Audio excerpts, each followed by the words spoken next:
Hi everybody, today we're going to learn how to process payroll through QuickBooks Desktop.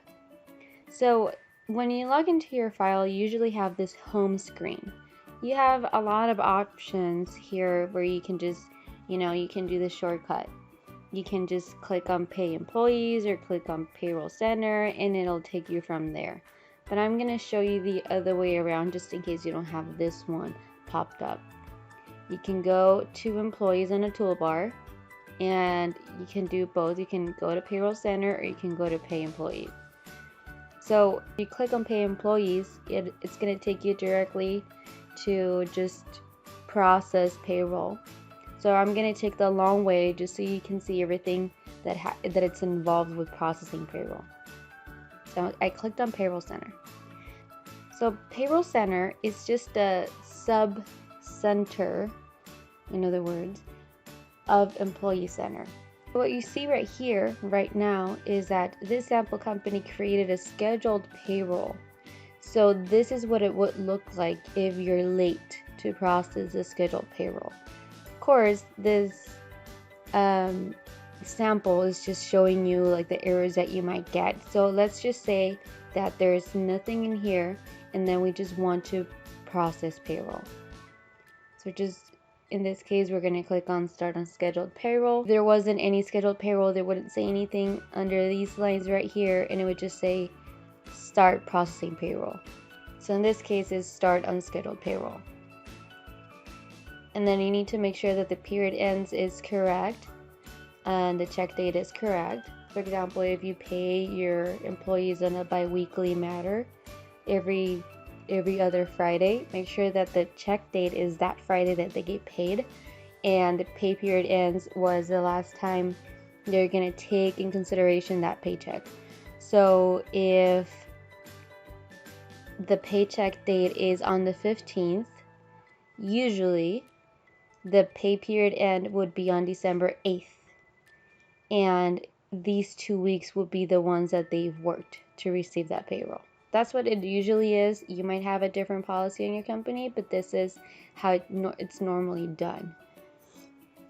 And then you're gonna print paychecks. If you want to schedule or you want to set up a direct deposit, you can watch the next video on that. But in this case, you're just gonna print paychecks on your computer. And then you're gonna make sure that each employee gets paid. So you're gonna check mark the people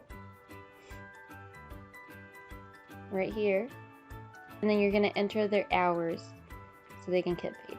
So you can either do it here or you can click on Open Paycheck Details so you can see everything. You can see that Duncan gets paid $17.25 an hour, and he worked 80 hours according to this file. And then you just need to make sure that they worked on the last 2 weeks. So we're going to enter the dates. These are the last 2 weeks that they worked. You can also classify them under a class. In this case, Duncan is part of our landscaping department, so we're going to leave it under landscaping. You can see the available hours for sick pay or vacation pay. He has a deduction of health insurance. So all these things like the deduction for health insurance, the sick pay, the vacation pay, all of these things you can set up before you process payroll. So if you haven't watched our video on how to set up employees for you to run payroll through QuickBooks Desktop, please watch it. Just make sure that you have everything set up before you process any payroll, just in case.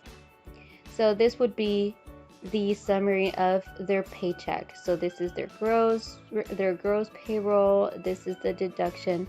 These are the taxes that this employee is paying. And if you look on your left side here, you can see the taxes that your company is going to pay besides this.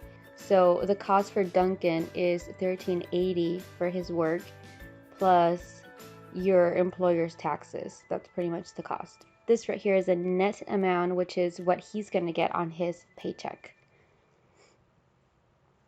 So if you agree with what what information is showing in here. You can click on save and next so you can see your next employee. And if you can see this employee, Jenny, she gets paid a salary. It's set up as a salary, so you don't have to enter the hours. She is under design, and you can see her sick pay, vacation available. Here's the health insurance, the mileage reimbursement. She gets paid 30 cents per mile that she traveled. And let's just say that she reported traveling 50 miles this pay period. So if you can see right here, this amount automatically added when I enter the quantity for her miles. And also double check the dates of what you're paying to them, and everything looks good, so we can go and save and next. So same thing here with Shane. We already went through this. Make sure the dates are right.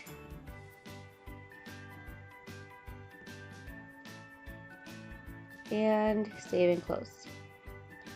Now that all 3 employees are highlighted in yellow, you can click on continue, and you'll see right here all the summary for their paychecks. So this will be the total gross pay for all 3 employees, total paycheck amount, total employer taxes, and total deductions and taxes for the employee side.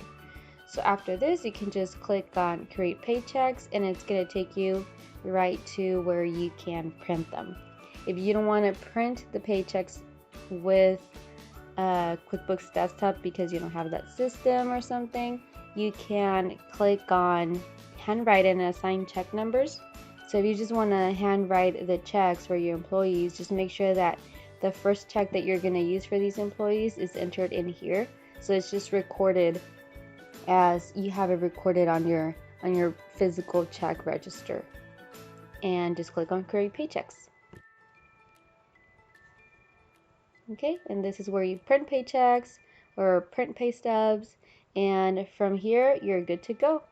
The only thing that I do recommend is that there's a lot of companies that have a monthly deposit agreement with the IRS. What I do right after I process payroll is I go straight to pay the liabilities for that what I just did.